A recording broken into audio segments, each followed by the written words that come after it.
ঠিক আছে ঠিক আছে।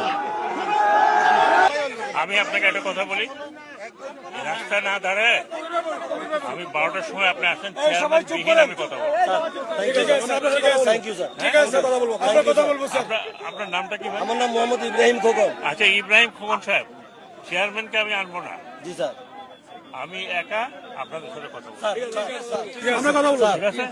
আপনাকে তো আমি চিনি ভালো করে।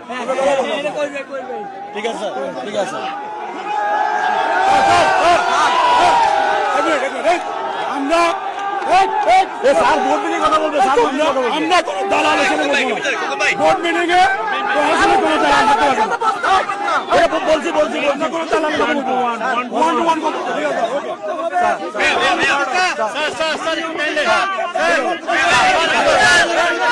ওকে। আপনাকে শুধু একটা বললাম যে কোনো দালালকে রাখতে পারবেন না স্যার, বুঝলেন? Okay sir. চট্টগ্রাম বন্দরে দুজন না একজন কবির একজন ইব্রাহিম খোকন, এই দুজনের বাইরে কোনো শ্রমিক নেতা ওখানে যাবে না, এবং এদের সিদ্ধান্তে চট্টগ্রাম বন্দর